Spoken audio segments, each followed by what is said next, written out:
Back to Eve August Fáilte. Hi, hello, and welcome. It is John O'Sullivan from the Irish Pagan School, and we are here with another weekly check-in and coffee talk. The topic for today is about sacred objects and how to kind of dedicate everyday items to use as, sacred or ritual items. But before we dive into that conversation then today, I would like to make sure I invite you to join our mailing list, and also pick up on the free resource that we have available for you, which is a list of good resources. We get many people asking us lots of questions in all of our groups, in the school, in all the classes that we teach, and we are delighted, honored, and privileged to be able to, have such wealth of knowledge and expertise with us at the Irish Pagan School, and to be able to kind of bring that together and to, have the experienced perspectives of native Irish practitioners in paganism and spirituality in our own culture and of our own nation to inform what we can actually provide for you as a list of good resources.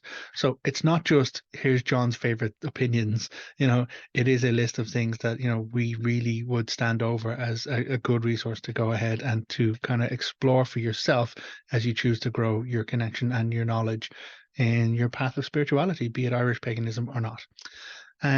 So with that said, it also, as I mentioned, gets you on the mailing list. It means that you get reminders whenever we release the free content that we do in YouTube or on the blog or anywhere else. It gives you the heads up when we have our end of month classes coming around, and also those free social hangouts that we do once a month on online. So with that done, let's dive back to that topic. So it is about sacred objects and how to dedicate like everyday items for ritual use. We host a number of different communities with the Irish Pagan School, from the Irish Pagan School students, the Irish Pagan School community. You can find it on Facebook, the Morrigan's Cave, the Dagda's Hearth. These are kind of community spaces where we have just interaction from people looking to explore and to connect and to, interact with like-minded individuals. So we see time and again the people kind of pop up in there as like, hey, does anyone have a good recommendation of where I could buy X item or source X thing for my altar space? And sometimes it's people looking for some kind of vessel to dedicate to a deity, or some kind of icon or like statue or idol, that is associated with a particular god or goddess of Irish kind of history or pantheon. And it's great when you can find something that works, and again, the recommendation that we always give in all of those circumstances and our community gives is, it's less about the specific item and more about how it works for you as the individual in your spiritual practice. Now, there are some items out there which just aren't inappropriate, like, talk about sexy Morrigan statues, or, fat belly Dagda statues. These things don't really kind of fit with the whole kind of information and energy that we have about these deities.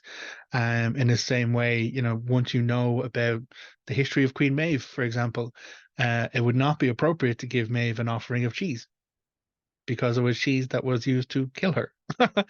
um, Ask me about it in the comments for a fun story about how I made that mistake on the Mount of Rathcrohan, and the impact that Queen Maeve had upon my voice. So, but there are many, many amazing, talented artists out there. Absolutely. What we'd always say is, where possible, if you're kind of finding something that is of an indigenous culture, or that you go and speak to indigenous artists or native artists of that culture and see if there's something that you can do, because it's less than about purchasing a mass-produced idol that, just lines the pockets of some individual, and more about that reciprocity of, like, if you're gaining from a culture, you're giving back to those native people within that culture. So artists like Jane Bridson, for example, is a really, really great person who does some amazing kind of content. And I think they have like an oracle deck of the Kyliok, I think it is, but they only do limited prints of them. So there are ways to kind of connect with individuals of the culture that you're like working to grow and educate yourself into, that could lead you to the tools that you're looking for. But not everyone has the money to be able to do that. Not everyone has the financial stability to be able to, like, I'm going to buy these statues, I'm going to buy these things, I'm going to, and sometimes you just need something that'll do the job. And that's kind of where I wanted to take the conversation there today. Um, I happen to have behind me an area that I've set up for the Dagda altar. This is in our office space where we are at the moment, and you can see a number of different vessels on it, a number of different things. Um, I'm going to bring this one closer to the camera. What I'm actually holding, if you're listening to this on podcast later on, I'm holding a small wooden bowl. This is a small carved wooden bowl. Um, I actually was given this as a gift for being part of a tour guide. There was a tour that came over, and I was delighted and honored to be able to kind of like take them around Ireland and show them different places. And so they creatively got together. I think the group's called the Cauldron of the Celts. They got together and they made little gift bags for everyone who went on the pilgrimage, went on the journey with them. And they actually gave one to me as well. And in it was this lovely little wooden bowl. And so this is a wooden bowl. Like, I don't know where it was sourced from, but it was a gift to me. But it's a very, very simple wooden bowl. It's not engraved, it's not embossed, it's not anything other than a piece of turned wood that was then varnished and sealed. Um, but how I use this simple wooden bowl is this is my travel cauldron as a Dagda guy. And I have actually used this in a ritual wedding not so long ago for a friend of ours. Um, where I wasn't actually supposed to be involved in their wedding ritual at all, but the person who was supposed to stand in for the Dagda wasn't able to make it that day. And out of nowhere, the bride was like, John, you're a Dagda guy. Can you do this thing for me? And I'm like, I'm happy to do that thing for you. And I had happened to bring this. I didn't know why I put this in my bag when I was packing, but I put it in my bag. And then I knew I needed it. I needed it to be in ritual space. And so the other cauldron behind me is a gift that was given to, it's a gift to Ireland. I'm just the one who's holding on to it at the moment. Um, And again, I place offerings to the Dagda within the cauldron. I light candles to the Dagda within the cauldron, and it's that energy and intention that I direct towards that. But this one as well is if I'm out and about and I can't bring anything bigger or I can't source stuff where I will be, this comes with me. It carries the same intention in regard to its use. It carries the same energy in regards to its focus and purpose. And this is a vessel, the same way a cauldron is a vessel, the same way a mug is a vessel. All of these things can have a ritual significance for us if we are intentional about it. And that's what we really mean by it. Like, you don't need to, purchase a thing that's crafted by someone in the back of beyond, or like you never again see my comments earlier about supporting native cultures and supporting native craftspeople 100%. But if you can't do that, then find something that works for you, find something that fits for you. And then it's a matter of engaging with that item in a intentionally spiritual manner to make it a sacred object. The object itself, the sacred object really is less about it being an object and more about it being sacred. And what makes it sacred is the use and the intent that is presented with that object. That travel cauldron, I won't use it for anything else. I won't, you know, pick up stuff with it. I won't kind of just, have my ice cream at home in it or anything like that at all. It exists in that space upon the altar. And then when I'm out and about, when I carry it as an intentional vessel for that. There are many people who have pen knives or like people who use cards, like oracle cards. No matter what oracle card it is a tool for a certain use. But there are some kind of oracle cards that you can use for any purpose or whatsoever, but there are individuals that I know who have a specific tool that they use only when they're dealing with the Morrigan, for example, or only when they're dealing with Bridget, for example. And it's that intentionality of exclusivity that provides that moment of sacredness that comes with the use of that tool. And the same, there are people I have had like the conversations with people around pens, people who get a journal, like, individuals who say, okay, well, this is be it my dream journal or my journey record journal, or this is the pen that I use specifically when I write in that dream journal. I don't use that pen for anything else other than when I'm writing in this journal. And all of these things are just physical things. Like you could do the same with a piece of paper and a pencil. but it is about how it works for us in our own processes as we approach these moments, not from a perspective of the mundane, but from a perspective of the sacred. And the difference between something that is mundane and something that is sacred is in many cases intention, is in many cases our approach to it, our energy, the respect that we provide, and then not just our own energy and intentionality, but then our community, our collective energy and intentionality, or our intergenerational energy and intentionality in those spaces. And that's how something goes from being just a thing to being a sacred object. I used to live out in Navan in County Meath near the Hill of Tara. And the Hill of Tara is one of the sacred sites of Ireland. It's known as the seat of the High Kings of Ireland, even though there was many, many kings all over Ireland. And it is beautiful. It is fascinating. It is one of my favorite places on this island. And I was there regularly. I was there regularly walking and running around that hill, running around the green in all forms of weather, all times of day and night. I was on spiritual pilgrimage to the Hill of Tara before I even identified as pagan. But atop the Hill of Tara, there's a stone. And the stone, it sits in situ to represent the Lia Fall, like the sacred stone of the Tuatha De Danann that was brought from Fallius to one of the four great cities of the Tuatha De Danann into Ireland as a stone of sovereignty. Um, and there was vandalism done to that stone. There was multiple attempts. There was people took lump hammers to it to break pieces off of it. There was another time I was up there and I'd been doused in paint. Someone had thrown like pitch black paint all over it. Um, whether it was intentional vandalism or just casual vandalism, it's hard to say for sure, but it was upsetting to me because that to me is a sacred place. That to me is a sacred spot. And I have made my own mistakes in regards to not respecting the land in that area, not respecting the stone. And that's why at the moment, even when I'm on the hill, I can't touch the stone anymore because I have disrespected it in my own way.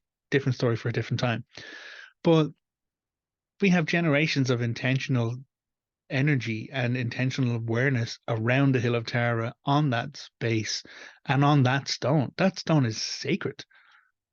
And for someone to come in and do damage to it, to disrespect it, to do harm to it, like it's not just a piece of rock in a landscape. It's not just a hill on an island. It's disrespecting and dealing harm through generations of intentional respect of what is deemed to be sacred. Now, I feel like I'm talking myself in knots here and probably not making a good enough point. But the difference between the mundane and the sacred is intention, is our intention, and is our use. So when I go to the Hill of Tara, I go there on pilgrimage. When I step from the car park up onto that hill through the gateway, I'm not just stepping onto a green grass hill in the middle of Ireland or the edge of Ireland. I'm going to a place that is said in all of the stories of my ancient heritage, a place of kings, a place of heroes, a place of champions, a place of hospitality. Because if anyone came to the court of the king seeking hospitality, they were to be taken care of. All of this knowledge that I have learned in my years kind of exploring all of this is and my passion about our mythology and our history on this island is what informs my intention as I step over into that moment, as I step over into that sacred space. But the same information, awareness, and intention is applied to a small wooden bowl when I choose to use it in a ritual function, in a ritual like purpose. Because why do we perform ritual? Ritual doesn't exist purely for the sake of ritual. Ritual exists for a purpose. Ritual is created within a moment. We open space for it. We then proceed through what it is we want to achieve, what transformations we want to occur, what energy or intention we want to bring to that. And then at the end of it, we close off on the ritual moment and then we can go back on about the next thing we need to do. But a ritual that exists purely for the sake of having a ritual is missing a beat. A ritual that exists for the purpose of gathering awareness to a cause, raising energy to um, support a healing endeavor or to support change or transformation. Like if you're engaging in ritual and you haven't actually asked, what's the purpose of this ritual? then you could be being taken advantage of by people who want to raise energy and take it for their own purposes. I have horror stories about that in my past as well. Not personally, I have helped people with that realization. But sacredness and sacred objects, it doesn't have to be a huge kind of thing, or it doesn't have to be a vastly esoteric thing sourced from, anything. I'm really I don't want to sound as if I'm just badgering at it. It really needs to be something that works for you. It really needs to be something that functions within the framework of what it is you need to do to create a sacred moment for yourself, a sacred process. And that could be as simple as, this is the particular bar of soap I use in the shower. My regular shower every day is just to cleanse my body, but every so often I take an intentional energy shower to cleanse my spirit or to cleanse myself, and I will use this other item that I only use for that purpose. And all of these objects, they're not magically imbued within themselves to just be magic. They actually exist to help us transition from a mundane mindset into a sacred or spiritual mindset. And through that, we're able to achieve the transformations and changes that we want. So it is about that awareness, that intentionality. That is what actually defines something as sacred and not mundane. So I hope this has been of use. I hope this has been a bit of an insight to my perspective on this. And again, I could be wrong. That's my view. That's my perspective. If you disagree, please let me know. Respectfully in the comments, I will happily make space for those kind of things. But, if you had not considered this, then maybe take the time to look at your processes, look at what it is that you do, and consider what objects are sacred to you, what objects, have an importance beyond a mundane function within your life, and then treat them as such. Treat them as, not like special things that get left on a shelf and never used, because that's the other side of it. Like, these things are supposed to be practical, they're supposed to exist for a purpose, but then treat them as response to, in respect, in a reciprocal level of respect for the intent and the energy that you use when you engage with these sacred objects. And as I said, it could be anything from a simple wooden bowl, or the pen or the journal that I actually write with, that I use within these frameworks to help document my journeys or my progress in my spirituality. It could be this particular tool, be it like a deck, a tarot deck, or like runes or gems or anything, or even as simple as, these are the plants that I have around my self. This is like the art that I create. These are the shapes that I draw on paper, pen, whatever it actually is. It's all about finding moments within our life that we can engage in sacred rituals for ourselves. And then those objects that facilitate those sacred moments, that is what makes them sacred. They're no longer mundane. The intentionality has made them sacred. And it's as simple as making sure that you have your intentionality right, and then that you respect like the service that the tool fulfills for you in facilitating those sacred moments. So hopefully this has been an interesting kind of chat for you. As I said, I know I rambled a couple of different times there, and it is just something that is something I've come a long way. Like, I myself was very much, oh no, I need to go to this particular shop in Dublin to buy this particular thing because that's the only thing that actually works for me. But now that I have grown and learned a bit more, I can achieve the same results for those like personal ritual moments without having to go to a particular shop in Dublin and buy a particular thing. And that's really what it is at the end of the day, though. It has to be what works for each of us and how we actually progress through our life and our spiritual existence as much as our physical existence. So from me here at the Irish Pagan School, all of us, Gurav Mahagas, thank you for being with us. Do make sure you pop down, pick up that free resource and get yourself onto the mailing list. If you're enjoying this content, click and watch another video. There's more of them around there as well. And until next time, look after yourself and slán. Goodbye.